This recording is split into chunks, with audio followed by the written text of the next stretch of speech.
ಹಾಗಾಗಿ ಈ ಗ್ರಂಥದ ಅನುಗುಣವಾಗಿ ಒಂದು ನಿಮಿಷದಲ್ಲಿ ಆ ನಿಜಗುಣ ಶಿವಯೋಗಿಗಳ ಒಂದು ಜೀವನ ಗಾದೆಯನ್ನು ನಾವು ನೋಡಿಕೊಂಡಾಗ, ಮಹಾನ್ ನಿಜಗುಣ ಶಿವಯೋಗಿಗಳು ಈಗಿನ ಚಾಮರಾಜನಗರ ಜಿಲ್ಲೆಯ ಕೊಳ್ಳೇಗಾಲ ತಾಲೂಕಿನಿಂದ 2 ಕಿಲೋಮೀಟರ್ ಅಂತರದಲ್ಲಿ ಬರ್ತಕ್ಕಂತ ಆ ಚಿಲಕವಾಡಿ ಪ್ರಾಂತ್ಯದ ದೊರೆಗಳಿದ್ದರು.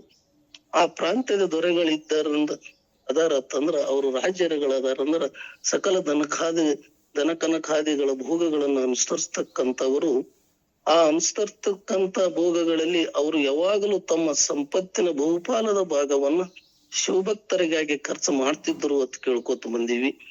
ಯಾವುದೇ ನಾವು ಮಹಾತ್ಮರ ಒಂದು ಪರಮ ಪಾವನರ ಶಿವಯೋಗಿಗಳ ಒಂದು ಕಥೆಯನ್ನು ನೋಡಿಕೊಂಡಾಗ ಒಂದೊಂದು ಸಂದರ್ಭಗಳು, ಒಂದೊಂದು ವಿಷಯಗಳು ಅವರನ್ನ ಈ ಲೌಕಿಕ ವಿಷಯಗಳನ್ನ ಬಿಟ್ಟು ಆಧ್ಯಾತ್ಮಿಕ ಕಡೆ ತೆಗೆದುಕೊಂಡು ಮೇರು ಪರ್ವತವನ್ನೇ ಏರಿ ಎಷ್ಟೋ ಜನರ ಉದ್ಧಾರಕ್ಕಾಗಿ ತಮ್ಮನ್ನು ತಾವು ಸಂಪೂರ್ಣವಾಗಿ ತೊಡಗಿಸಿಕೊಂಡರು.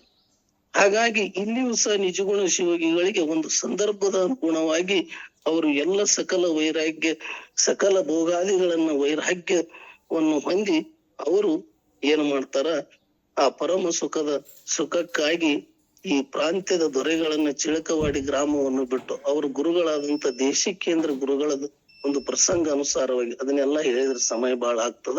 ಹಿಂಗಾಗಿ ಪರಮ ಪೂಜ್ಯರು ಎಲ್ಲವನ್ನು ತಿಳಿಸ್ಯಾರ.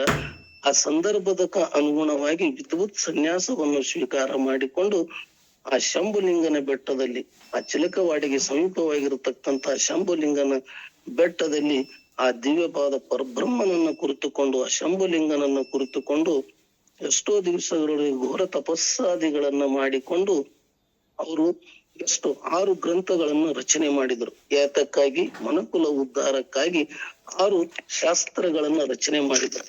ಅವುಗಳಲ್ಲಿ ಕೈವಲ್ಯ ಪದ್ಧತಿ, ಪರಮಾನುಭವ ಬೋಧೆ, ಪರಮಾರ್ಥ ಗೀತೆ, ಪರಮಾರ್ಥ ಪ್ರಕಾಶಿಕೆ, ಅನುಭವ ಸಾರ ಮತ್ತು ವಿವೇಕ ಚಿಂತಾಮಣಿ, ಹಿಂಗ ಷಟ್ ಶಾಸ್ತ್ರಗಳನ್ನ ರಚನೆ ಮಾಡಿ ಎಷ್ಟೋ ಮುಮುಕ್ಷುಗಳಿಗೆ ಅನುಕೂಲ ಆಗಲಿ ಅಂತೇಳಿ ನಿಜಗುಣ ಶಿವಗಳು ತಮ್ಮನ್ನು ತಾವು ಸಂಪೂರ್ಣವಾಗಿ ಈ ಮನುಕುಲ ಉದ್ಧಾರಕ್ಕಾಗಿ ಈ 6 ಶಾಸ್ತ್ರಗಳನ್ನ ರಚಿಸಿದರು.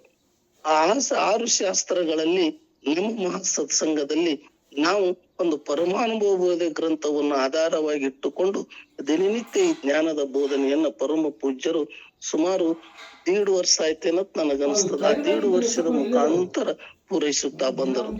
ಯಾಕಂತಂದ್ರ ಪರಮಾನುಭವ ಬೋಧೆ ಗ್ರಂಥದನ್ನ ಸ್ವಲ್ಪ ನಾವು ನೋಡಿಕೊಂಡಾಗ, ಇದು ಪರಮಾನುಭವ ಬೋಧೆ ಅಂದ್ರ ಇಲ್ಲಿ ಪರಮ ಪ್ಲಸ್ ಅನುಭವ ಕೂಡಿ ಪರಮಾನುಭವ ಬೋಧೆ. ಪರಮ ಅಂದ್ರ ಶ್ರೇಷ್ಠವಾದದ್ದು, ಅಂತಿಮ ಸತ್ಯವನ್ನು ತಿಳಿಸಿಕೊಡ್ತಕ್ಕಂಥದ್ದು, ನನ್ನ ನಿಜವಾದ ಅರಿವನ್ನು ಅನುಭವ ಮಾಡ್ತಕ್ಕಂಥದ್ದು, ಪರಮ ಸತ್ಯವಾದ ಅಂತಿಮ ಅನುಭವವನ್ನು ನನಗ ನೀಡ್ತಕ್ಕಂಥದ್ದು, ಪರಮ ಸತ್ಯವಾದ ಪರಮಾತ್ಮನ ಸ್ವರೂಪವನ್ನು ಅನುಭವಕ್ಕೆ ತಂದು ಕೊಡುವ ಜ್ಞಾನ ಉಳ್ಳುದರಿಂದ ಇದು ಪರಮಾನುಭವ ಬೋಧೆ ಗ್ರಂಥ ಅಂತ ಹೇಳಿ ಹೆಸರಿಟ್ರು. ಹಾಗಾಗಿ ಈ ಗ್ರಂಥದ ಒಂದು ಸ್ವಲ್ಪ ಹಿನ್ನೆಲೆ ನಾವು ನೋಡಿಕೊಂಡಾಗ, ಈ ಗ್ರಂಥವು ಯಾಜ್ಞವಲ್ಕ ಮುನಿಗಳು ಮೈತ್ರಾದೇವಿಗೆ ಬೋಧನೆ ಮಾಡಿದಂತ ಸರ್ವ ಸಂವಾದವೇ ಇದು ಪರಮಾನುಭವ ಬೋಧೆ. ಯಾಕಂತಂದ್ರ ಸ್ವಲ್ಪ ಒಂದೇ ನಿಮಿಷನೊಳಗ ಆ 4 ವೇದಗಳನ್ನ ಇಲ್ಲಿ ನಾವು ಸ್ಮರಣೆ ಮಾಡ್ಬೇಕಾಗ್ತದ. ಒಂದು ಋಗ್ವೇದ, ಯಜುರ್ವೇದ, ಅಥರ್ಣ ವೇದ, ಸಾಮವೇದ. ಈ ವೇದಗಳನ್ನ ವಿಂಗಡಣೆ ಮಾಡಿದಂತಕ್ಕಾಗಿ ವೇದವ್ಯಾಸರ ಅಂತ ಹೇಳಿ ಅವ್ರಿಗೆ ಹೆಸರು ಗೊತ್ತು. ಇದರಲ್ಲಿ ಋಗ್ವೇದ ಪ್ರಜ್ಞೇಯ ಬ್ರಹ್ಮ, ಯಜುರ್ವೇದ ಅಹಂ ಬ್ರಹ್ಮಾಸ್ಮಿ, ನಾನೇ ಬ್ರಹ್ಮನಿದ್ದೇನೆ ಎಂಬತಕ್ಕಂಥದ್ದು ಪ್ರಸ್ತುತಪಡಿಸುವುದು. ಅಥರ್ಣ ವೇದದಲ್ಲಿ ಅಯಮಾತ್ಮ ಬ್ರಹ್ಮ, ಆತ್ಮವೇ ಬ್ರಹ್ಮ ಎಂಬತಕ್ಕಂಥದ್ದು. ಸಾಮವೇದದಲ್ಲಿ ತತ್ವಮಸಿ, ಅವನೇ ನೀನಾಗಿದ್ದಿ ಎಂಬತಕ್ಕಂಥದ್ದನ್ನು ನಿರ್ಣಯ ಮಾಡತಕ್ಕಂಥದ್ದು. ಇದರಲ್ಲಿ ಯಜುರ್ವೇದದ ಮಹಾಮಂತ್ರವಾದ ಹಂ ಬ್ರಹ್ಮಾಸ್ಮಿ, ಇದು ಬೃಹದಾರಣ್ಯಕ ಉಪನಿಷತ್ತಿನ ಆಧಾರದ ಮೇಲೆ ಬಂದಂಥದ್ದು. ಇದು ಸಾಕ್ಷಾತ್ ಪರವಾದ ವಾಕ್ಯ ಇರತಕ್ಕಂಥದ್ದು. ಇದನ್ನು ಯಾಜ್ಞವಲ್ಕ ಮಹಾಮುನಿಗಳು ತಾಯಿಗೆ ಮೈತ್ರಾದೇವಿಗೆ ದಟ್ಟವಾದ ಅರಣ್ಯದಲ್ಲಿ ಇದನ್ನು ಬೋಧಿಸಿದರು. ಹಾಗಾಗಿ ಇದು ಬಹಳ ದೊಡ್ಡದಾದಂತ ಉಪನಿಷತ್ತು ಅಂತ ಕೇಳ್ಕೊತ ಬಂದಿವಿ. ಈ ಬೃಹದಾರಣ್ಯಕ ಸರ್ವ ಉಪನಿಷತ್ತಿನ ಸಾರವೇ ಇದು ಪರಮಾನುಭವ ಬೋಧೆ. ಇದನ್ನ ನಮ್ಮ ಕನ್ನಡ ಮುಮುಕ್ಷುಗಳಿಗೆ ಅನುಕೂಲವಾಗಲಿ ಅಂತ ಹೇಳಿ ಹಳಗನ್ನಡದಲ್ಲಿ ಆ ನಿಜಗುಣ ಶಿವಯೋಗಿಗಳು ಬಹಳ ಸುಂದರವಾಗಿ ಇದನ್ನ ರಚನೆ ಮಾಡಿದರು. ಇದನ್ನ ಮತ್ತಷ್ಟು ಸರಳೀಕರಣವಾಗಿ ಮಾಡಿ ಆರುಡ ಜ್ಯೋತಿ ಶಿವಪುತ್ರ ಮಹಾಸ್ವಾಮಿಗಳು ಇದನ್ನ ಮತ್ತಷ್ಟು ನಮಗ ಅನುಕೂಲ ಮಾಡಿದ್ದರು. ಅವರಿಗೆ ಎಷ್ಟು ನಾವು ನೆನೆದರು ಸಾಲದು. ಆ ಪರಮ ಪಾವನರು, ಪರಮ ಪೂಜ್ಯರು, ಪರಮ ಶಿವಗಳು ನಮಗ ಎಷ್ಟು ಒಳ್ಳೆಯದನ್ನು ಮಾಡ್ಯಾರ ಅಂತಂದ್ರ ಅದನ್ನ ನೆನೆಸಲಕ್ಕೂ ಬಾರದ ಹಾಗೆ ನಮ್ಮ ಜ್ಞಾನವನ್ನು ನಮಗ ಬೋಧನೆ ಮಾಡ್ಯಾರ. ಹೀಗಾಗಿ ಪ್ರಥಮದಲ್ಲಿ ಆ ನಿಜಗುಣ ಶಿವಯೋಗಿಗಳ ಪವಿತ್ರ ಪಾದಾರವಿಂದಗಳಿಗೆ ಅನಂತ ಕೋಟಿ ನಮಸ್ಕಾರಗಳನ್ನ ಸಲ್ಲಿಸಿಕೊಂಡು, ಅದೇ ರೀತಿ ಕನ್ನಡದಲ್ಲಿ ಟೀಕೆ ಮತ್ತು ತಾತ್ಪರ್ಯವನ್ನು ಬರೆದಂತ ಆರುಡ ಜ್ಯೋತಿ ಶಿವಪುತ್ರಪ್ಪ ಮಹಾಸ್ವಾಮಿಗಳಿಗೆ ಅನಂತ ಕೋಟಿ ನಮಸ್ಕಾರಗಳನ್ನ ಸಲ್ಲಿಸಿಕೊಂಡು, ಈಗ ಈ ಪರಮಾನುಭವ ಬೋಧೆ ಗ್ರಂಥದಲ್ಲಿ ಒಟ್ಟು 6 ಸಂಧಿಗಳು, ಒಟ್ಟು 121 ಸೂತ್ರಗಳು, 982 ತಾತದವೆಲ್ಲವನ್ನು ಕೂಡಿಸಿಕೊಂಡಾಗ ಅದರ ಗ್ರಂಥದಲ್ಲಿ 985 ಪದಗಳನ್ನ ಬರೆದಾರ. ಹೀಗಾಗಿ 1ನೇ ಸೂತ್ರದಲ್ಲಿ 21ನೇ ಸಂಧಿಯಲ್ಲಿ 21 ಸೂತ್ರಗಳು, 196 ಪದಗಳು. ಇದು ಬಹಳ ದೊಡ್ಡದಂತ ಸಂಧಿ. ಇದನ್ನ ಅಪ್ಪರು 2 ತಿಂಗಳವರೆಗೆ ದಿನಕ್ಕೆ 4 ಪದಗಳೊಂದಿಗೆ 2 ತಿಂಗಳವರೆಗೆ ನಮಗೆ ಇದನ್ನು ಬೋಧನೆಗೈದಿದ್ದಾರೆ. ಹಾಗಾಗಿ 2ನೇ ಸಂಧಿಯಲ್ಲಿ 16 ಸೂತ್ರಗಳು, ಒಟ್ಟು 115 ಪದಗಳು. 3ನೇ ಸಂಧಿಯಲ್ಲಿ 17 ಸೂತ್ರಗಳು, 131 ಪದಗಳು. 4ನೇ ಸೂತ್ರದಲ್ಲಿ 4ನೇ ಸಂಧಿಯಲ್ಲಿ 22 ಸೂತ್ರಗಳು, 185 ಪದಗಳು. 5ನೇ ಸಂಧಿಯಲ್ಲಿ 24 ಸೂತ್ರ, 190 ಪದಗಳು.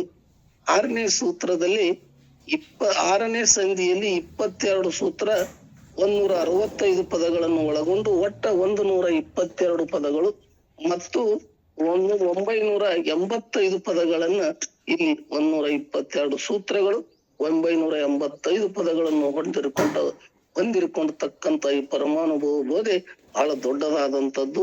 ಒಂದನ್ನು ತಿಳಿದರೆ ಎಲ್ಲವನ್ನು ತಿಳಿದ ಹಾಗೆ, ಬ್ರಹ್ಮವನ್ನು ತಿಳಿದವನು ಬ್ರಹ್ಮನು ಹೀಗೆ ಆಗುವನು, ಹಾಗೆ ಯಾವುದನ್ನು ತಿಳಿದರೆ ನನಗೆ ಮೋಕ್ಷ ಸಂಪಾದನೆ ಆಗುವುದು, ಇವೆಲ್ಲ ಸಾರವನ್ನೇ ಹೊಂದಿರಕೊಂಡಕ್ಕಂತ ಈ ಪರಮಾನುಭವ ಬೋಧಿ ಗ್ರಂಥದಲ್ಲಿ ನಾವು ಈ 1ನೇ ಸಂಧಿಯಲ್ಲಿ ತೊಡಗೋಣ. ಹಾಗಾಗಿ ಇದು ಪ್ರಕರಣ ಗ್ರಂಥ. ಪ್ರಕರಣ ಗ್ರಂಥ ಅಂದರೆ ಏನು ಅಂತಂದ್ರೆ, ಅಪ್ಪವ್ರು ಹೇಳ್ಯಾರಲ್ರಿ, ಈ ಜ್ಞಾನಕ್ಕೆ 4 ಚತುಷ್ಟ ಸಾಧನೆಗಳನ್ನ ಷಡ್ವಿಧ ಲಿಂಗಗಳ ಪೂರ್ವಕವಾಗಿ ಅನುಬಂಧ ಚತುಷ್ಟ ಸಾಧನೆಗಳನ್ನ ಹೊಂದಿರತಕ್ಕಂಥವೇ ಪ್ರಕರಣ ಗ್ರಂಥಗಳು. ಈ ಪ್ರಕ್ರಿಯೆ ಗ್ರಂಥಗಳಿಂದ ಸ್ವಸ್ವರೂಪದ ಜ್ಞಾನ ನನಗಾಗುವುದೇ ಇವೆಲ್ಲವೂ ಪ್ರಕ್ರಿಯೆ ಗ್ರಂಥಗಳು ಅಂತ ಹೇಳ್ಕೊತ ಮುಂದಾರ. ಇದರಲ್ಲಿ ಸಾಕಷ್ಟು ವಿನ ಹೇಳ್ಕೊತಾರ, ಇರ್ಲಿ. ಹಾಗಾಗಿ ಈಗ 1ನೇ ಸಂಧಿಯಲ್ಲಿ ನಾವು ಪಾಲ್ಗೊಳ್ಳೋಣ. ಆಗ ಒಂದೇ ಒಂದು ಗುರು ಶಂಭುಲಿಂಗನನ್ನ ಪದ ಹತ್ತೀನಿ, ಅದು ಒಂದೇ ಲೈನ್ಯಾಗ್ರಿ. ಓ ಶ್ರೀ ಗುರು ಶಂಭುಲಿಂಗಾಯ ನಮಃ. ಶ್ರೀ ಗುರು ಶಂಭುಲಿಂಗದ ಪಾದ ಪಂಗೆನ್ನ ಮತಿಗೆ ಮಂಗಳವನು. ನಮ್ಮ ಹಿಂದೂ ಧರ್ಮದ ಒಂದು ಸನಾತನ ಧರ್ಮದ ಅನುಗುಣದಲ್ಲಿ ನಾವು ಯಾವುದೇ ಕಾರ್ಯರೂಪಗಳನ್ನ, ಯಾವುದೇ ಪುಣ್ಯ ಕೆಲಸಗಳನ್ನ ಪ್ರಾರಂಭ ಮಾಡಬೇಕಾದ್ರೆ ನಾವು ಇಷ್ಟ ದೇವತೆಯನ್ನ ಪ್ರಾರ್ಥನೆಯನ್ನ ಗೈದಿತೀವಿ. ಅದನ್ನ ನಮ್ಗೆ ಪೂಜ್ಯರು ಅದನ್ನ ಸಾರಾಸಗಟವಾಗಿ ಅದನ್ನ ತಿಳಿಸೋ ಪರಂಪರೆಯಾಗಿ ಬರ್ತಕ್ಕಂಥದ್ದು. ಅದರ ಪೂರ್ವಕವಾಗಿ ಇಲ್ಲಿ ನಿಜಗುಣ ಮಹಾಶಿವಗಳು ಆ ಗುರು ಶಂಭುಲಿಂಗನನ್ನ ಪ್ರಾರ್ಥನೆಗೈತಾರ. ಹಂಗ ಪ್ರಾರ್ಥನೆಗೈತಾರ ಅಂದ್ರ ಷಡ್ಗುಣ ಐಶ್ವರ್ಯನಿಂದ ಕೂಡಿದಂತ ಆ ಗುರು ಶಂಭುಲಿಂಗನನ್ನ ಪ್ರಾರ್ಥನೆ ಮಾಡ್ತಾರ. ಜ್ಞಾನ, ಐಶ್ವರ್ಯ, ಶಕ್ತಿ, ಬಲ, ವೀರ್ಯ, ತೇಜಸ್ಸು ಗುಣಗಳನ್ನು ಹೊಂದಿಕೊಂಡಂತ ಗುರು ಶಂಭುಲಿಂಗ ನಮ್ಮೆಲ್ಲರಿಗೆ ಶರೀರಧಾರಿಗಳಾಗಿ ನಮ್ಗ ಪ್ರತೀತಿ ಆದರೂ ಸಹ ನಮ್ಕಂತ ಸಮಾನರಲ್ಲ, ವಿಲಕ್ಷಣ ಆಗಿರತಕ್ಕಂಥವ್ರು ಅಂತ ಹೇಳಿ ಆ ಗುರು ಶಂಭುಲಿಂಗನನ್ನ ಪ್ರಾರ್ಥನೆಗೈದು, ಹಾಗೆ ಆ ಗುರು ಇಷ್ಟ ದೇವತೆಯಾದ ಶಂಭುಲಿಂಗನಿಗೆ ನಮಸ್ಕಾರ ಮಾಡುತ್ತಾ ಶ್ರೀ ಮಾಧವಿಯಂಗೆ ಸೋಮಂಗೆ ಅಂತ ಹೇಳಿ ದಿನನಿತ್ಯ ನಮ್ಗೆ ಸ್ತೋತ್ರ ಮಾಡಿಸ್ತಾರ. ಹಾಗಾಗಿ ಅವರಲ್ಲಿ ನಮಸ್ಕರಿಸುತ್ತಾ, ಆ ತಾಯಿ ಪಾರ್ವತಿ ದೇವಿಯಲ್ಲಿ ನಮಸ್ಕರಿಸುತ್ತಾ, ಆ ಮಹಾಗಣಪತಿಯನ್ನ ನಮಸ್ಕರಿಸುತ್ತಾ, ಯಾಕಂತಂದ್ರೆ ಈ ಗ್ರಂಥವು ನಿರ್ವಿಘ್ನವಾಗಿ ಸಾಗಲಿ, ಯಾವುದು ಅಡೆತಡೆಗಳು ಪ್ರತಿಬಂಧಕಗಳು ಬಾರದೆ ಇರಲಿ ಅಂತ ಹೇಳಿ ಆ ವಿದ್ಯಾ ಮತ್ತು ಐಶ್ವರ್ಯ ಸಂಪನ್ನನಾದಂತ ಆ ಗಣಪತಿಯನ್ನ ವಿಘ್ನಗಳು ಬರೆದಿರೋ ಹಾಗೆ ಅವನಲ್ಲಿ ಸ್ತೋತ್ರ ಮಾಡ್ತಾರ. ಅದರ ಪೂರ್ವಕವಾಗಿ ನಿಜ ಸ್ವರೂಪವನ್ನು ಅರಿತಂತ ವರಮುನಿ ಶ್ರೇಷ್ಠರಾದಂತ ಸುಖವಾಮ ದೇವರನ್ನ ಎಲ್ಲಾ ಮಹರ್ಷಿಗಳನ್ನ ಸಂಪಾದನೆ ಅವರಿಗೆ ನಮಸ್ಕಾರಗಳನ್ನ ಸಲ್ಲಿಸ್ತಾರ. ಅದಕ್ಕಾಗಿ ನಿರಾಭಾರಿ ಸದ್ಗುರು ಇರಲಿ ಎನ್ನ ಮಾನಸದಲ್ಲಿ ಅಂತ ಹೇಳಿ ಆ ನಿರಾಭಾರಿ ಸದ್ಗುರುಗಳು ಯಾರ ಬೋಧನೆಯಿಂದ ಬಹುಬಂಧನ ಮುಕ್ತವಾಗುವುದು ಅವರೇ ನಿರಾಭಾರಿ ಸದ್ಗುರುಗಳು. ಅಂತ ಸದ್ಗುರುಗಳನ್ನು ಸಹ ನಿಜಗುಣೇಶ್ವರಿಗಳು ನೆನಿತಾರ. ಮುಂದೆ ನಿಜ ಸ್ವರೂಪವನ್ನು ಅರ್ಥಂತ ಅವರಿವರನ್ನೇ ಎಲ್ಲ ಸದ್ಗುರುಗಳನ್ನ ಅರಿತುಕೊಂಡು 1-7 ಪಲ್ಲವಿಗಳು ಒಂದಿಗೆ 1ನೇ ಸೂತ್ರದಲ್ಲಿ ಆ ಗುರು ಶಂಭಲಿಂಗನನ್ನ ಪ್ರಾರ್ಥನೆಗೈದು ಮುಂದ ಇದರಲ್ಲಿ ತೊಡಗ್ತಾರ. ಮುಂದೆ 2ನೇ ಸಂಧಿಯಲ್ಲಿ ಈ ಗ್ರಂಥದ ಬಹುಮುಖ್ಯವಾದಂತ ಇದರ ಉದ್ದೇಶವೇನು, ಈ ಗ್ರಂಥವು ಶ್ರವಣ ಮಾಡುವುದರಿಂದ ನಿನಗಾಗುವ ಲಾಭಗಳೇನು, ಈ ಗ್ರಂಥ ಯಾರಿಗೆ ಗ್ರಹಿಸ್ತದೆ ಎಂಬತಕ್ಕಂಥದ್ದನ್ನು ಬಹಳ ಸವಿಸ್ತಾರವಾಗಿ ತಿಳಿಸಿಕೊಟ್ರ. ಒಂದೊಂದೇ ವಾಕ್ಯದಲ್ಲಿ ನೋಡ್ಕೊತ ಹೋಗುನು. ಬಹಳ ದೊಡ್ಡದಾದಂತ ಸೂತ್ರ ಹೊಂದಿರತಕ್ಕಂತ ಈ 1ನೇ ಸಂಧಿ. ಇದರಲ್ಲಿ ಇದು ಯಾರಿಗೆ ಹೊಂದುತ್ತದ ಅಂದ್ರ ಪರಿಪಕ್ವ ಪುಣ್ಯ ಉಳ್ಳವರಾದಂತವ್ರಿಗೆ ಈ ಗ್ರಂಥದ ಮಹಿಮೆಯನ್ನ ಅರ್ಥ ಆಗ್ತದ. ಈ ಗ್ರಂಥವನ್ನು ಶ್ರವಣ ಮಾಡುವುದರಿಂದ ನಿನಗೇನಾಗ್ತದ, ಸರ್ವ ದುಃಖಗಳ ನಿವೃತ್ತಿ, ಪರಮಾನಂದ ಪ್ರಾಪ್ತಿಯಾಗಿ ಆ ಮಹತ್ವರಾದಂತ ನೀನು ಅದರಲ್ಲಿ ಆ ರೂಪವನ್ನು ತಾಳ್ತಿ ಎಂಬತಕ್ಕಂಥದ್ದನ್ನ ಇಲ್ಲಿ ಗ್ರಂಥದನ್ನ ಪರಿಪೂರ್ಣವಾಗಿ ಹೇಳ್ಯಾರ. ಅದು 7 ಪಲ್ಲವಿಗಳೊಂದಿಗೆ ವಿಸ್ತಾರ ಮಾಡ್ಯಾರ. ಅದನ್ನ ಸಾಕಷ್ಟು ಪರಮ ಪೂಜ್ಯರು ಶಂಕರಣ್ಣಪ್ಪ ಅವ್ರು ನಮಗ್ ತಿಳಿಸಿಕೊಟ್ಟಾರ. ಒಂದೊಂದೇ ಲೈನ್ ಒಳಗ್ ನೋಡ್ಕೊತ ಹೋಗ್ರಿ. ಮುಂದ 3ರಲ್ಲಿ ಸೂತ್ರ 3ರಲ್ಲಿ ಅಲ್ಲಿ ಏನ್ ಮಾಡ್ಯಾರ, ಯಾಜ್ಞವಲ್ಕ ಮುನಿಗಳು ಮತ್ತು ಮೈತ್ರಾದೇವಿ ಸಂವಾದಕ್ಕೆ ಬಂದು ಬಿಟ್ಟಾರ. ಇಲ್ಲಿದಿಂದ ಗ್ರಂಥ ಮಹಾಪ್ರಾರಂಭ ಚಾಲು. ಆ ಯಾಜ್ಞವಲ್ಕ ಮುನಿಗಳು ಆ ಮೈತ್ರಾದೇವಿಗೆ ಬೋಧಿಸಿದಂತ ವಾಕ್ಯಗಳು ಪ್ರಾರಂಭ ಸೂತ್ರ 2ರಿಂದ. ಇಲ್ಲಿ ಯಾಜ್ಞವಲ್ಕ ಮುನಿಗಳು ತಂದೆ ಯಾರು, ಅವ್ರ ಸಂಕ್ಷಿಪ್ತ ವಿಷಯವನ್ನ ಇಲ್ಲಿ ಹೇಳ್ಯಾರ ಈ ಗ್ರಂಥದಲ್ಲಿ. ಹೆಂಗತ್ತಂದ್ರ ಯಾಜ್ಞವಲಿಗಳು ಅಂತ ಹೇಳಿ ಯಾಜ್ಞವಲ್ಕರ ತಂದೆಯಾದಂತ ಯಾಜ್ಞವಲಿಗಳು ವೇದ ಸಮ್ಮತವಾದಂತ ಜಪತಪಾದಿಗಳನ್ನ ಯಜ್ಞಾದಿಗಳನ್ನ ಮಾಡುವರಿಂದ ಅವ್ರಿಗೆ ಯಾಜ್ಞವಲಿ ಎತ್ತು ಬಂತು. ಅವರಲ್ಲಿ ಆ ಯಾಜ್ಞವಲಿಗಳಲ್ಲಿ ಸತ್ವಗುಣ ಉಳ್ಳವರಾಗಿದ್ದರಿಂದ ಯಾವತ್ತೂ ಭಗವಂತನ ಸೇವಾಧಾರಿಗಳನ್ನ ಮಾಡುವುದರಿಂದ ಅವರಿಗೆ ಸತ್ವಗುಣ ಉಳ್ಳ ಜ್ಞಾನ ಉಳ್ಳಂತ ಮಗನೇ ಜನನವಾದ. ಆ ಮಗನೇ ಯಾಜ್ಞವಲ್ಕರು. ಹೀಗಾಗಿ ಆ ಯಾಜ್ಞವಲ್ಕರಿಗೆ 2 ಹೆಂಡರು, ಒಬ್ಬರು ಮೈತ್ರಾದೇವಿ, ಒಬ್ಬರು ಕಾತ್ಯಾಯಿನಿ ಅಂತ ಹೇಳಿ. ಆ 2 ಹೆಂಡರದಲ್ಲಿ ಪರಮ ಪೂಜ್ಯರು ಆ ಮೈತ್ರಾದೇವಿಗೆ ಏಕೆ ಇದನ್ನೇ ಬೋಧಿಸಿದ್ರು ಎಂಬತಕ್ಕಂಥದ್ದನ್ನ ಇಲ್ಲಿ ಸರಳಸಗಾಟವಾಗಿ ಹೇಳಿದ್ರು. ಅವರು ವಿದ್ಯುಕ್ತವಾಗಿ ಸನ್ಯಾಸವನ್ನು ಸ್ವೀಕಾರ ಮಾಡುವುದರಲ್ಲಿ ಅವಾಗ 2 ಹೆಂಡರನ್ನು ಮುಂದೆ ಕುಂದಿರಿಸಿಕೊಂಡು ನಾನರ ವಿದ್ಯುತ್ ಸನ್ಯಾಸವನ್ನ ಸ್ವೀಕಾರ ಮಾಡಕತ್ತೀನಿ. ಸ್ವಲ್ಪ ಫಾಸ್ಟ್ ಹೇಳ್ತೇನ್ರಿ, ಪರ್ ಟೈಮ್ ಆಗ್ತದ. ಹಾಗಾಗಿ ಆ ಕಾತ್ಯಾಯಿನಿಗೆ ಕೇಳ್ತಾರೆ, ನಿನಗೇನೇ ಬೇಕು ಅಂತ ಕೇಳಿದಾಗ ಆ ತಾಯಿ ಹೇಳ್ತಾಳ, ರಾಜನಿಂದ ಬಂದಂತ ದ್ರವ್ಯಾದಿಗಳನ್ನ ನನಗೆ ಕೊಟ್ಟು ನೀನು ಸನ್ಯಾಸವನ್ನು ಸ್ವೀಕಾರ ಮಾಡುವ ಅಂತ ಹೇಳಿ.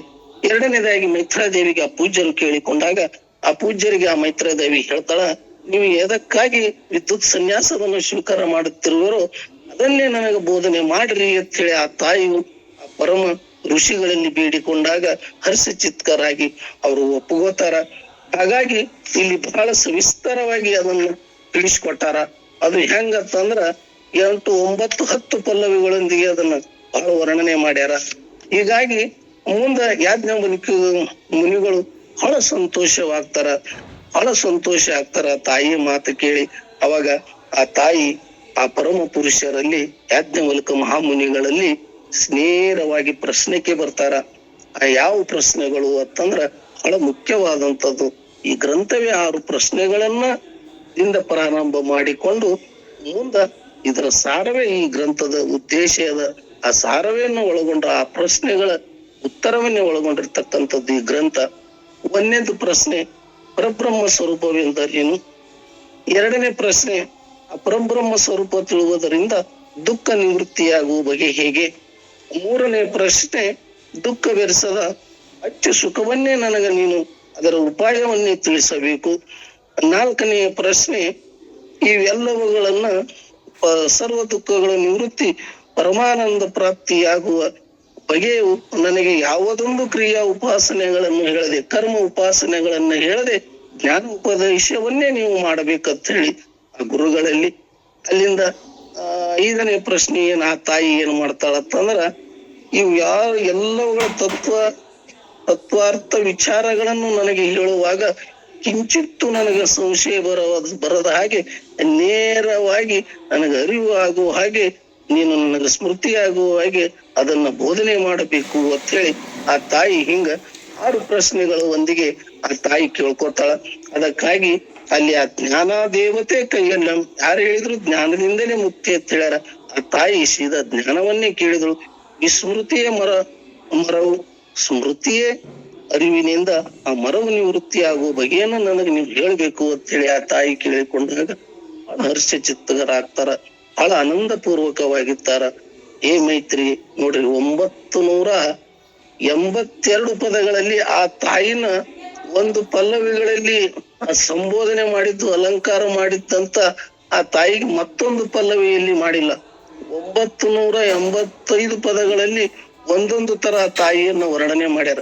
ಹೆಂಗ ಅಪ್ಪವ್ರು ನಮಗ್ ಸತ್ಸಂಗದಾಗ ನೀವು ವೀರರಿ ಧೀರರಪ್ಪ, ನೀವು ಸಂಪನ್ನರ ಅಂತೇಳಿ ನಮ್ಗೆ ವರ್ಣನೆ ಮಾಡ್ತಾರ. ಹಂಗ ಆ ತಾಯಿಗೆ 985 ಪದಗಳೊಂದಿಗೆ ಇಲ್ಲಿ ವರ್ಣನೆ ಮಾಡ್ಯಾರ.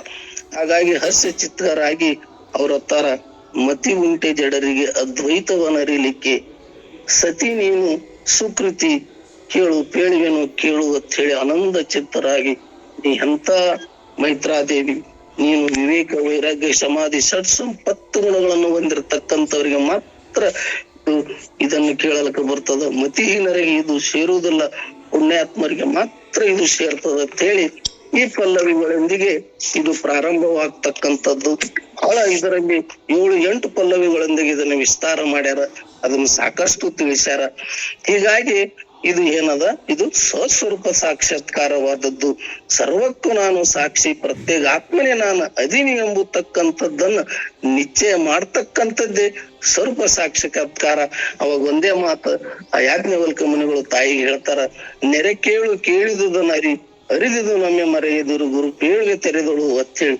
ನೀನು ಶ್ರವಣ ಮನನ ನಿಧಿದಾಸಗಳ ಮುಖಾಂತರ ಆ ಸಜಾತಿ ವೃತ್ತಿ ಜ್ಞಾನ ಪ್ರವೃತ್ತಿಯನ್ನು ನೀನು ಬೆಳೆಸಿಕೊಂಡಿದ್ದೆ, ಆದ್ರೆ ನಿನಗೆ ಸ್ವಸ್ವರೂಪದ ಸಾಕ್ಷಾತ್ಕಾರ ಈ ಗ್ರಂಥ ಮುಗಿದ್ರಾಗ ನಿನಗೆ ಆಗ್ತದ ಅಂತ ಹೇಳಿ ಆ ತಾಯಿಗೆ ಹೇಳಿದ ಹಾಗೆ ನಮಗೂ ಈ ಗ್ರಂಥದ ತಾತ್ಪರ್ಯವನ್ನು ನಾವು ಅನುಭವಕ್ಕೆ ತೆಗೆದುಕೊಂಡ್ರ ನಮಗೂ ನಾವು ಮುಕ್ತರಿ ಎನ್ನುತಕ್ಕಂಥದ್ದನ್ನು ಹೇಳುತ್ತಾ ಮುಂದೆ ಆ ಅಧಿಷ್ಠಾನ ಬ್ರಹ್ಮದಲ್ಲಿ ಆ ಕಲ್ಪಿತ ಪುರುಷನನ್ನ ಉತ್ಪತ್ತಿ ಮಾಡಿ ಈ ಜಗದವನ್ನ ಆರೋಪವನ್ನ ಇಲ್ಲಿ ಪ್ರಾರಂಭ ಮಾಡ್ತಾರ.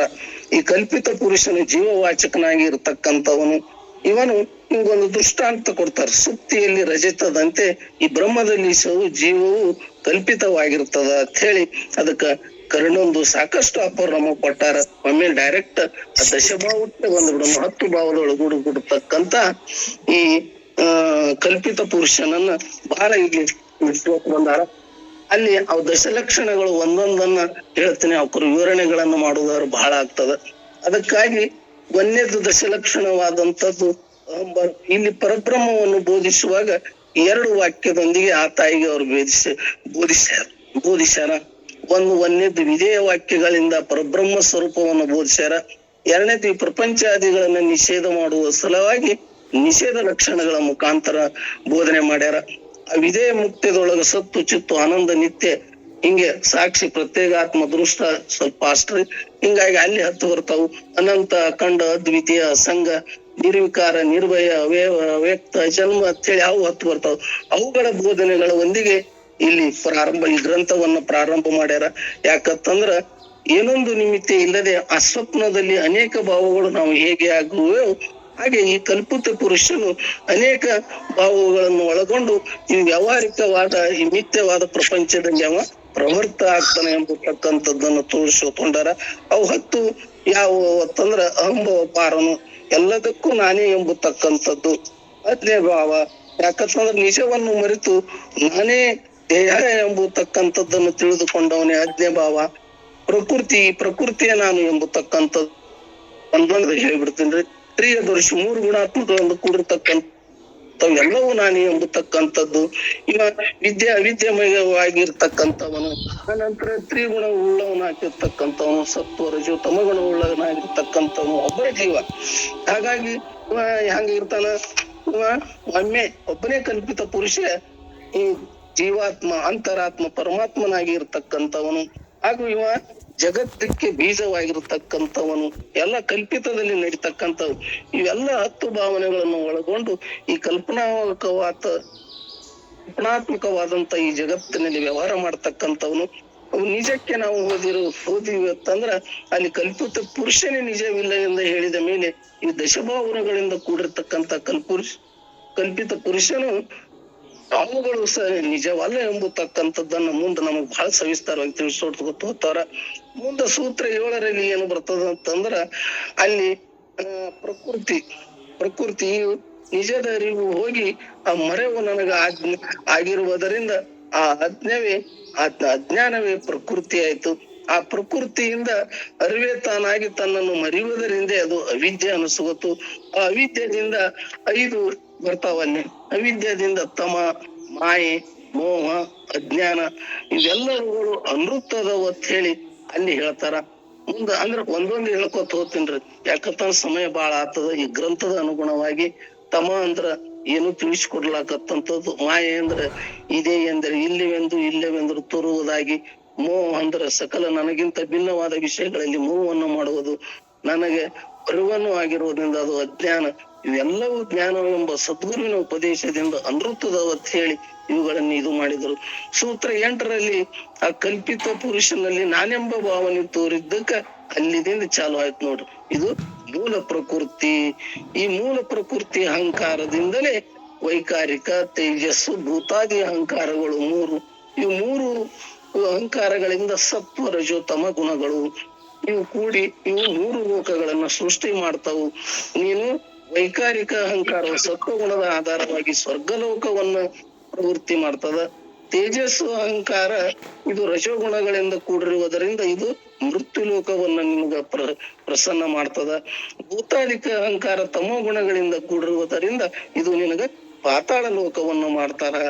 ಇಲ್ಲಿ ಈ ವೈಕಾರಿಕ ಅಹಂಕಾರ, ತೇಜಸ್ಸು ಅಹಂಕಾರ, ಭೂತಾದಿ ಅಹಂಕಾರಗಳಿಂದ ಏನೇನು ಉತ್ಪನ್ನವಾದು ಎಂಬತಕ್ಕಂಥದ್ದನ್ನ ಈ ಗ್ರಂಥದ ಅನುಗುಣವಾಗಿ ಇಲ್ಲಿ ನಿಜಗುಣ ಶಿವಗಳು ಈ ರೀತಿ ವಿರಚಿತವನ್ನು ಉತ್ಪನ್ನ ಮಾಡ್ಯಾರ.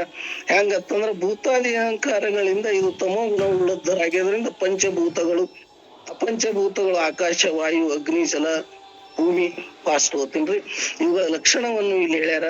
ಇದ್ರ ಜೊತೆಗೆ ಪಂಚ ವಿಷಯಗಳು ಸಹ ಈ ಭೂತಾದಿಕ ಅಹಂಕಾರದಿಂದ ಶಬ್ದ, ಸ್ಪರ್ಶ, ರೂಪ, ರಸ, ಗಂಧ ವಿಷಯಗಳು ಇವೆಲ್ಲವೂ ತಮೋಗುಣ ಉಳ್ಳವರಾಗಿದ್ದರಿಂದ ಇವು ಭೂತಾದಿಕ ಅಹಂಕಾರಗಳು. ಅಲ್ಲಿಂದ ತೈಜಸ್ಸಿತ ಅಹಂಕಾರಗಳು ಇದು ರಜೋಗುಣ ಉಳ್ಳವರಾಗಿದ್ದರಿಂದ ಇಲ್ಲಿ ಪಂಚ ಕರ್ಮೇಂದ್ರಿಯಗಳು ಉತ್ಪನ್ನ ಮಾಡ್ತಾರ. ವಾಕ, ಪಾಣಿ, ಪಾದ, ಗೂವೆ, ಗುದ ಇವು ಪಂಚ ಕರ್ಮೇಂದ್ರಿಯಗಳು.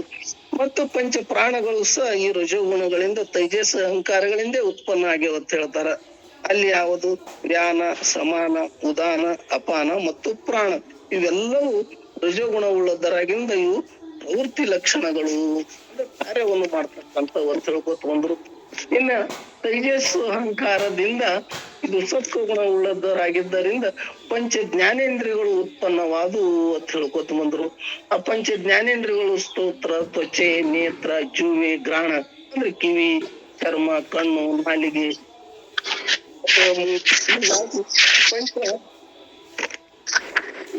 ಪಂಚ ಕರ್ಮೇಂದ್ರಿಯಗಳು. ಅದು ಇದರಿಂದ ವೈಕಾರಿಕ ಮತ್ತು ತೇಜಸ್ಸು ಎರಡೂ ಕೂಡಿ ಇವೇನಾದು ಇವು ಅಂತಃಕರಣಗಳಾದವು ಅಂತ ಹೇಳ್ಕೊತ ಬಂದಾರು. ಜ್ಞಾತೃ, ಮನ, ಬುದ್ಧಿ, ಚಿತ್ತ, ಅಹಂಕಾರ ಇವು ಜ್ಞಾತೃ, ಮನ, ಬುದ್ಧ ಅಂದ್ರೆ ಈ ಮೂಲ ಪ್ರಕೃತಿಯಿಂದ ಈ 3 ಅಹಂಕಾರಗಳಿಂದ 3 ಗುಣಗಳು, 3 ಗುಣಗಳಿಂದ ಇವೆಲ್ಲವೂ ಪಂಚ ಜ್ಞಾನೇಂದ್ರಿಯಗಳು, ಪಂಚ ಅಂತಃಕರಣಗಳು, ಪಂಚ ಕರ್ಮೇಂದ್ರಿಯಗಳು, ಪಂಚ ಪ್ರಾಣಗಳು ಇವೆಲ್ಲವುಗಳು ಉತ್ಪನ್ನಗಳನ್ನು ಪಂಚ ಮಹಾಭೂತಗಳು, ಪಂಚ ವಿಷಯಗಳು ಇವೆಲ್ಲವುಗಳನ್ನ ಇಲ್ಲಿ ಇವರು ಲಕ್ಷಣವನ್ನು ಬಹಳ ಸವಿಸ್ತರವಾಗಿ ತಿಳಿಸ್ಕೊಟ್ಟಾರ. ಅವು ಹೇಳುದ್ರಿಂದ ಬಹಳ ಟೈಮ್ ಹೋಗ್ತದೆ. ಯಾಕಂದ್ರೆ ಆಕಾಶ ಅವಕಾಶ ಕೊಟ್ಟದ, ವಾಯು ಸ್ವಲ್ಪ ಸ್ಪರ್ಶ ಗುಣವನ್ನು ಹೊಂದಿರ್ತದ, ಚಲನೆಯನ್ನು ಮಾಡ್ತಿರ್ತಕ್ಕಂಥದ್ದು, ಅಗ್ನಿ ರೂಪ ಗುಣವನ್ನು ಬೆಳಗ್ತಕ್ಕಂಥದ್ದು, ನೀರು ರಸವೃತ್ತವಾಗಿ ಉತ್ಪನ್ನ ಮಾಡ್ತಕ್ಕಂಥದ್ದು, ಭೂಮಿ ಎಲ್ಲದಕ್ಕೂ ಅವಕಾಶ ಕೊಟ್ಟಂಥದ್ದು. ಹಿಂಗಾಗಿ ಗಂಧ ಗುಣವನ್ನು ಬಿಟ್ಟಿರ್ತಕ್ಕಂಥದ್ದು ಹೇಳುತ್ತಾ ಮುಂದೆ ಸೂತ್ರ ಇವೆಲ್ಲವನ್ನು ಪ್ರಾಯವಾಗಿ ಇಟ್ಟುಕೊಂಡು ಸಕಲ ತತ್ವಾದಿಗಳಿಂದ 25 ತತ್ವಗಳಿಂದ ಈ ಸ್ಥೂಲ ಶರೀರವಾಯ್ತು ಅಂತ ಹೇಳಿ ಅದನ್ನ ಸಾಕಷ್ಟು ಪಂಚೀಕರಣ ಗ್ರಂಥದಾಗ ತಿಳ್ಕೊತ ಬರ್ತೀವಿ. ಪೂರ್ವಕವಾಗಿ ಇಲ್ಲಿ ಸಾಕಷ್ಟು ಅಪ್ಪರ್ ನಮಗ ಹೇಳ್ಯಾರ. ಈ ಸ್ಥೂಲ ದೇಹ ಉತ್ಪನ್ನವಾದ ಮೇಲೆ ಈ ದೇಹದ ಮೇಲೆ ಏನಾಗ್ಬಿಡ್ತಾನ, ಈ ದೇಹವೇ ನಾನು, ಈ ದೇಹವೇ ನಂದು ಅಂತ ಅಭಿಮಾನ ಉಳ್ಳವನಾಗಿ ಕಲ್ಪಿತ ಪುರುಷ ಏನಾಗ್ಬಿಡ್ತಾನ, ಈ ತೋರುವ ಜಗತ್ತು ಭ್ರಾಂತಿಯಿಂದ ಸತ್ಯವಾಗಿ ಎತ್ತೇಳಿ ಅದರೊಳಗೆ ಮೈ ಮರೆತು ಬಿಡ್ತಾನ. ಅದೇ ವಿದ್ಯವಾಗಿ ದಯವಿಟ್ಟು ಸ್ವಲ್ಪ ಮ್ಯೂಟ್ ಮಾಡ್ರಿ. ಸ್ವಲ್ಪ ನಡೀತದೆ, ಸಮಯ ಆಗೋದಕ್ಕ ಬಹಳ ಅದ್ಭುತ ಹೇಳಕತ್ತೀರಿ. ಸ್ವಲ್ಪ ನಿಧಾನವಾದ್ರು ನಡೀತದ್ರಿ, ಅವಸರ ಮಾಡ್ಬೇಡ್ರಿ. ಇನ್ನೊಂದ್ 10 ನಿಮಿಷ ಹೆಚ್ಚಾಗೋದಕ್ಕ ಅಂದ್ರೆ ಇದು ಎಲ್ಲಾ ಸಾರವನ್ನೇ ಬಹಳ ಚಂದ ಹೇಳಕತ್ತೀರಿ, ಅವಸರ ಮಾಡ್ಬೇಡ್ರಿ. ಶಕುಂತಲಮ್ಮರ್ ಬಂದ್ ಮಾಡ್ಯಾರ. ಧನ್ಯವಾದಗಳು, ಮಾತಾಡ್ರಪ್ಪ. ಸೂತ್ರ 11ರಲ್ಲಿ 10 ಪಲ್ಲವಗಳೊಂದಿಗೆ ಈ ಪ್ರತ್ಯಕ್ಷವಾಗಿ ತೋರುವ ಸ್ಥೂಲ ಶರೀರ ಬಹಳ ಮುಖ್ಯವಾದಂತದ್ದು.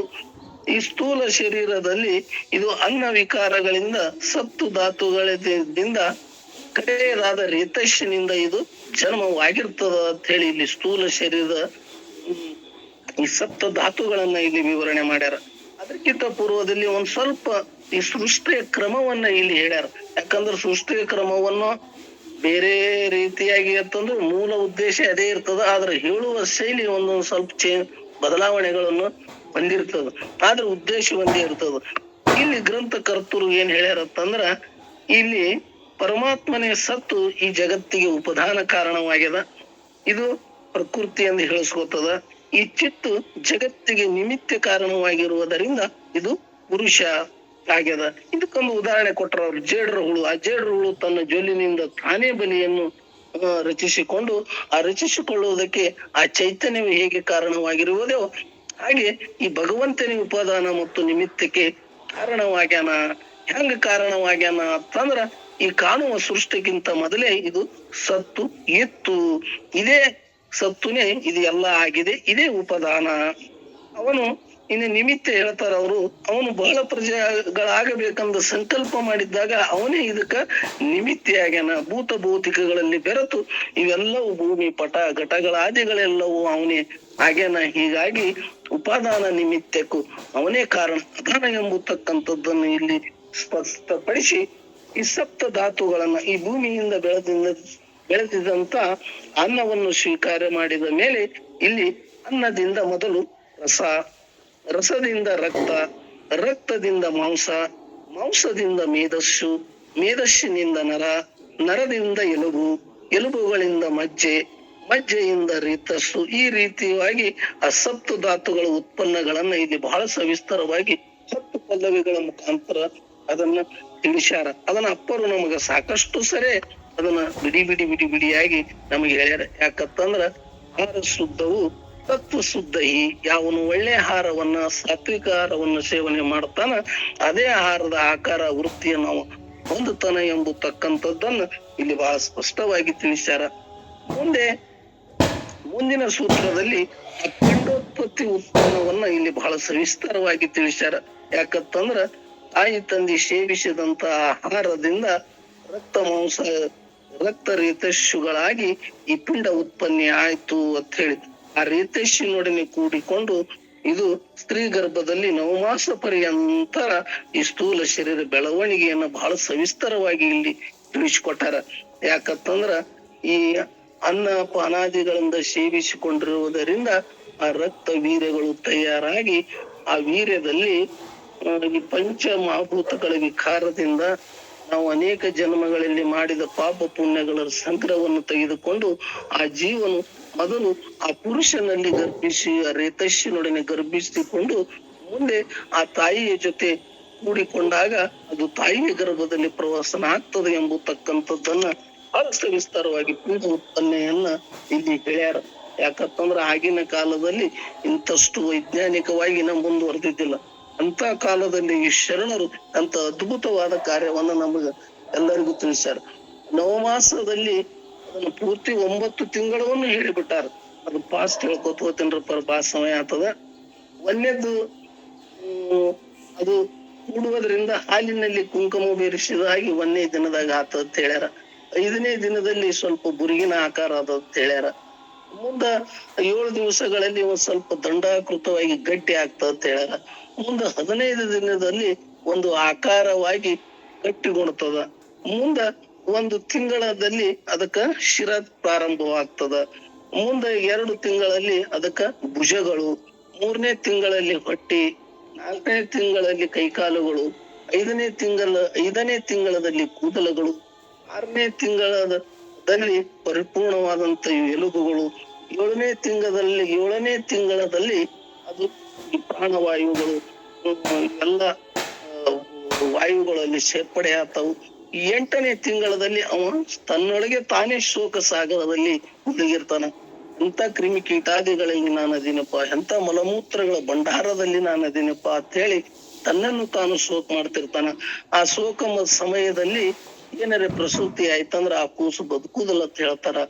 ಹಾಗಾಗಿ 9ನೇ ಮಾಸದಲ್ಲಿ 9ನೇ ತಿಂಗಳಲ್ಲಿ ತನ್ನನ್ನು ತಾನು ಕೇಡಿ ಮಾಡ್ಕೊಂಡಿರ್ತಾನ. ಯಾಕಂತಂದ್ರ ನವಮಾಸದಲ್ಲಿ 3 ತಿಂಗಳ ಅವಂಗ ನವಮಾಸದಲ್ಲಿ ತ್ರಿಕಾಲದ ಜ್ಞಾನ ಆಗ್ತದಂತ ಈ ಗ್ರಂಥದಲ್ಲಿ ಹೇಳ್ಯಾರ.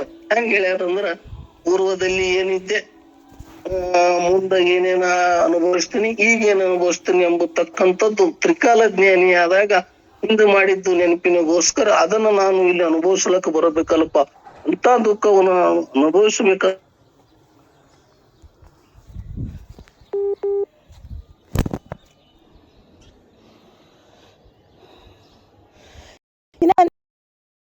ಇಲ್ಲಿ ತಿಳಿಸ್ಕೊತ ಬಂದಾರ. ಹಾಗಾಗಿ ಇಲ್ಲಿ ತಾಯಿಯಿಂದ ಆ ಕೂಸಿಗೆ ರಕ್ತ ಮಾಂಸ ಚರ್ಮ, ತಂದೆಯಿಂದ ಅಸ್ಥಿ ಮಜ್ಜನರ ಇಂಪಾರ್ಟೆಂಟ್ ಹೇಳಕತ್ತೀನ್ರಿ. ಅಲ್ಲಿದಿಂದ ತಾಯಿಯ ರುಧಿರ ಅಂದ್ರ ಶೋಣಿತ ಅಂದ್ರ ರಕ್ತ ಹೆಚ್ಚಾದ್ರೆ ಹೆಣ್ಣು ಹುಡ್ತದ, ತಂದೆಯ ವೀರ ಹೆಚ್ಚಾದ್ರೆ ಗಂಡ ಆಗ್ತದ. ಈ ಎರಡು ಸಮ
ಭ್ರಮೆ ಎತ್ತ ಬರ್ಬೋದು, ಅಜ್ಞ ಭ್ರಮೆ ಎತ್ತದ, ಕರ್ಣ ಭ್ರಮೆ ಎತ್ತದ, ಇಂದ್ರಿಯ ಭ್ರಮೆ ಎತ್ತದ. 3 ವಿಶ್ವ ತೈಜಸ್ಸು ಪ್ರಾಚೀನ ಜೀವಗಳಾಗಿ ಅದನ್ನ ಅನುಸರ್ತಕ್ಕಂತಹ ಭ್ರಮೆ ನಾನು ಎಂಬತಕ್ಕಂಥದ್ದು ಇವೆಲ್ಲವೂ ನಿನಗೆ ಬಂಧನಕ್ಕೆ ಕಾರಣವು. ಬಂಧನ ಅಂದ್ರೆ ಏನು? ಜನನ ಮರಣಕ್ಕೆ ನೀನು ಕಾರಣವಾಗಿರ್ತಕ್ಕಂಥವನು. ಹಾಗಾಗಿ ಇವೆಲ್ಲವುಗಳು ಪ್ರವರ್ತಕಗಳು ಅವಿದ್ಯವೆನಿಸಿಕೊಂಡಿರ್ತಕ್ಕಂಥದ್ದು. ಅದಕ್ಕಾಗಿ ನೀನು ಈ ಪ್ರವರ್ತ ಕರ್ಮವನ್ನು ನಿವೃತ್ತಕದಿಂದ ನಾಶ ಮಾಡಿದ್ದೆ. ಆದರೆ ನಿವೃತ್ತಕ ಕರ್ಮವು ಮೋಕ್ಷಪರವಾದಂಥದ್ದು, ವಿದ್ಯಾಪರವಾದಂಥದ್ದು. ಅಲ್ಲಿ ನೀನು ಒಬ್ಬನೇ ಇರ್ತಕ್ಕಂಥವನು, ಸದುಮಳನು, ಸರ್ವಕ್ಕೂ ಚಿತ್ತ ಸ್ವರೂಪನಾಗಿರ್ತಕ್ಕಂಥವನು, ಪರಮ ಪುಣ್ಯ ಪಾವನಾಗಿರ್ತಕ್ಕಂಥವನು, ನಿರ್ಮಲವಾಗಿರ್ತಕ್ಕಂಥವನು, ತ್ರಿಕಾಲದಲ್ಲಿ ನೀನು ಅಬಾಧಿತನಾಗಿರ್ತಕ್ಕಂಥವನು ಎಂಬತಕ್ಕಂಥದ್ದನ್ನ ನೀನು ತಿಳಿದುಕೊಂಡ ಮೇಲೆ ಆ ಕರ್ಮವು ನಾಶವಾಗಿ ಹೋಗ್ತದ. ಅವಾಗ ನಿನಗ ಮುಕ್ತಿ ಲಭಿಸ್ತದ ಅಂತೇಳಿ ಮುಂದ ಪೂರ್ತಿ 17ರಿಂದ ಇವೆಲ್ಲವೂ ಅವಸ್ಥೆಗಳು, 3 ತನುತ್ರಯಗಳು ಮತ್ತ 3 ಜೀವರಗಳು, ಇದು ಷಡ್ವಿಕಾರಗಳಿಂದ ಕೂಡಿದಂತ ಶರೀರ, ಇವೆಲ್ಲವುಗಳನ್ನು ಹೇಳ್ಯಾರ. ನಾ ಏನ್ ಮಾಡೀನಿ, ಇವೆಲ್ಲವುಗಳನ್ನು ಒಂದರಾಗೆ ಕುಂತ್ಕೊಂಡಿನಿ. ಹಾಗಾಗಿ ಬಹಳ ಹೇಳುದು ಸಮಯ ಆಗ್ತದ ಅಂತ ಹೇಳಿ ಒಂದರಾಗೆ ಇವೆಲ್ಲವುಗಳನ್ನು ಕುಂತ್ಕೊಳ್ಳೋದ್ರಿಂದ ಸುಸುಪ್ತಿ ಅವಸ್ಥೆ, ಈ ಜಾಗೃತ ಅವಸ್ಥೆಯು ಎಲ್ಲವುಗಳನ್ನು ಅಂತಃಕರಣಗಳು, ಪಂಚಕರ್ಮೇಂದ್ರಿ, ಜ್ಞಾನೇಂದ್ರಿಗಳು ಎಲ್ಲವನ್ನು ತೆಗೆದುಕೊಂಡು 42 ತತ್ವಗಳೊಂದಿಗೆ ನೇತ್ರ ಸ್ಥಾನದಲ್ಲಿ ಇದ್ದುಕೊಂಡು ಜೀವಿಸುವ ಜೀವನಾಗಿ ಸ್ಥೂಲ ಶರೀರದಲ್ಲಿ 25 ತತ್ವಗಳನ್ನು ಒಳಗೊಂಡಂತ ಈ ಸ್ಥೂಲ ಶರೀರದಲ್ಲಿ ಅವ ವ್ಯವಹಾರ ಮಾಡ್ತಾನ. ಒಂದ್ರಾಗೆ ಕುಣ್ಸ್ಕೊಂಡಿನ್ರಿ ಬಹಳ ಪಲ್ಲವಿ ಇದು ಆತವತ್ತೇಳಿ. ಇದು ಸ್ಥೂಲ ಶರೀರ ಷಡ್ ವಿಕಾರಗಳಿಂದ ಕೂಡಿರ್ತಕ್ಕಂಥದ್ದು ಎಂಬತಕ್ಕಂಥದ್ದನ್ನ ನಮ್ಗೆಲ್ಲರಿಗೂ ಮನವರಿಕೆ ಆದಂತದ್ದು. ಇನ್ನು ರಜೋಗುಣ ಜ್ಞಾನ ಅಜ್ಞಾನದಿಂದ ಕೂಡಿರ್ತಕ್ಕಂಥ ಈ ರಜೋಗುಣ ಸ್ವಪ್ನದ ಅವಸ್ಥೆಯಲ್ಲಿ ಆ ತೇಜಸ್ವಿ ಜೀವನಾಗಿ ಕಂಠಸ್ಥಾನದಲ್ಲಿ 17 ತತ್ವಗಳು ಕೂಡಿದಂತ ಈ ಸೂಕ್ಷ್ಮ ಶರೀರದಲ್ಲಿ ಇಲ್ಲಿ ಒಂದೇ ಮನಸ್ಸೆಂಬ ಮನಸ್ಸನ್ನು ತೆಗೆದುಕೊಂಡು ಈ ವಿಚಿತ್ರ ಪ್ರಪಂಚವನ್ನ ಅಲ್ಲಿ ಸೃಷ್ಟಿ ಮಾಡ್ಕೋತಾನ. ಇದು ಈ ಅವಸ್ಥೆಗಳಲ್ಲಿ ಅದೇ ಒಬ್ಬನೇ ಜೀವನೇ ಈ ರೀತಿ ವ್ಯವಹಾರಗಳನ್ನ ಮಾಡ್ತಿರ್ತಾನ. ಆ ಅವಸ್ಥೆಯಲ್ಲಿ ಒಂದೊಂದು, ಯಾಕಂತಂದ್ರೆ ಇವು ಅವಸ್ಥೆಗಳು ಒಂದರಲ್ಲಿ ಒಂದಿಲ್ಲ. ಹಾಗಾಗಿ ಇವು ಅವಸ್ಥೆಗಳು ಎಲ್ಲವೂ ಭ್ರಾಂತಿಯಲ್ಲಿ ಇರ್ತಕ್ಕಂಥವು, ಮಿಥ್ಯೆಯಾಗಿರ್ತಕ್ಕಂಥವು. ಅದರಿಂದ ತಮೋಗುಣದಿಂದ ಅಜ್ಞಾನದ ವಶಾತದಲ್ಲಿ ಇರ್ತಕ್ಕಂಥ ಸುಸುಪ್ತಿ, ಆ ಸುಸುಪ್ತಿಯಲ್ಲಿ ಪ್ರಾಜ್ಞೆ ಜೀವನಾಗಿ ಹೃದಯ ಸ್ಥಾನದಲ್ಲಿ ಈ ಕಾರಣ ಶರೀರದಲ್ಲಿ ಸಕಲ ತತ್ವಗಳು ಎಲ್ಲವೂ ಅವಿದ್ಯದಲ್ಲಿ ಅಡಗಿಯಾಗಿರ್ತಕ್ಕಂಥವು. ಹೇಗೆ ಬೀಜದಲ್ಲಿ ವೃಕ್ಷ ಅಡಗಿದಂತೆ ಎಲ್ಲವೂ ಅಲ್ಲಿ ಅಡಗಿಕೊಂಡು ತಾನೊಬ್ಬನೇ ಆನಂದವನ್ನು ಅನುಸರಿಸ್ತಕ್ಕಂಥದ್ದು ಈ ಅವಸ್ಥೆಗಳನ್ನ ಬಹಳ ಸವಿಸ್ತಾರವಾಗಿ ಇಲ್ಲಿ ತೋರಿಸುವತ್ ಬಂದಾರ. ಅದರಲ್ಲಿ ಮತ್ತೆ ಇನ್ನೊಂದು ವಿಶೇಷವಾಗಿ ಇಲ್ಲಿ ಭ್ರಾಂತಿಯಾದ ಜೀವನಿಗೆ 5 ಪಂಚಕೋಶಗಳನ್ನು ಹೇಳ್ಯಾರ. ಅವು ಒಂದು ಅನ್ನಮಯ ಕೋಶ, ಪ್ರಾಣಮಯ ಕೋಶ, ಮನೋಮಯ ಕೋಶ, ವಿಜ್ಞಾನಮಯ ಕೋಶ, ಆನಂದಮಯ ಕೋಶ. ಇವೆಲ್ಲವನ್ನು ನೋಡುವ ಆತನು ನಾನು ಅನ್ನಮಯ ಸ್ಥೂಲ ಶರೀರದ್ದು, ಪ್ರಾಣ ಮನೋಮಯ ವಿಜ್ಞಾನಮಯ ಸೂಕ್ಷ್ಮ ಶರೀರದ್ದು ಮತ್ತು ಆನಂದಮಯ ಕಾರಣ ಶರೀರಕ್ಕೆ ಸಂಬಂಧಪಟ್ಟದ್ದು. ಇವೆಲ್ಲವುಗಳನ್ನು ನಾನು ಸಾಕ್ಷಿ ರೂಪವಾಗಿ ನೋಡಿರುವುದರಿಂದ ಇವು ಸಹ ಮಿಥ್ಯದವು ಎಂಬತಕ್ಕಂಥದ್ದನ್ನ ಇಲ್ಲಿ ಬಹಳ ಸ್ಪಷ್ಟವಾಗಿ ಪಡಿಸ್ಯಾರ. ಅದರ ಪೂರ್ವಕವಾಗಿ ಇಲ್ಲಿ ಇನ್ನೊಂದು ಬಹಳ ಮುಖ್ಯವಾಗಿ ಏನ್ ಹೇಳ್ಕೊತ ಬಂದಾರ ಅಂದ್ರ, ಇವೆಲ್ಲವೂ ಸ್ಥೂಲ ಸೂಕ್ಷ್ಮ ಕಾರಣಗಳೆಂಬ ದೇಹ ಭೇದದಿಂದಲೂ ಸತ್ವರಜ ತಮೋಗಳೆಂಬ 3 ಗುಣಗಳ ಭೇದದಿಂದಲೂ, ಅಂದ್ರ ಇವು 3 ದೇಹಗಳು 3 ಗುಣಗಳು, ವೈಕಾರಿಕ ತೈಜಸ್ಸು ಭೂತಾದಿ ಎಂಬ ಅಹಂಕಾರಗಳ ಭೇದದಿಂದಲೂ ಮತ್ತು ಜಾಗ್ರ ಸ್ವಪ್ನ ಸುಸುಪ್ತಿಗಳೆಂಬ 3 ಅವಸ್ಥೆಗಳ ಭೇದದಿಂದಲೂ ಒಬ್ಬನೇ ಜೀವ, ಇದು ಬಹಳ ನೆನ್ಪಿಡಿಬೇಕು, ಒಬ್ಬನೇ ಜೀವ ವಿಶ್ವ ತೈಜಸ್ಸು ಪ್ರಾಜ್ಞೆ ಎಂಬ 3 ಹೆಸರುಗಳಲ್ಲಿ ಈ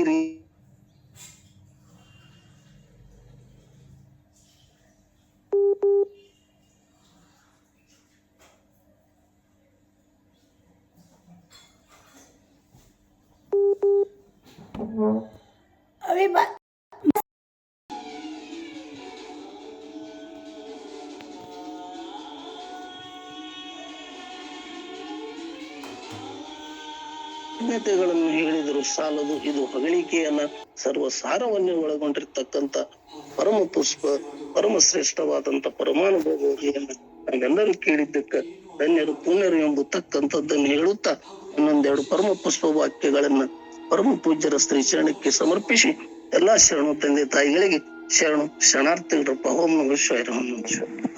ಓಂ ನಮಃ ಶಿವಾರಿ. ಓಂ ನಮಃ ಶಿವಾರಿ. ಅದ್ಭುತ ಅದ್ಭುತ ನಮ್ಮ ಶರಣು ಭಾವಿ ಕಟ್ಟ್ಯರು.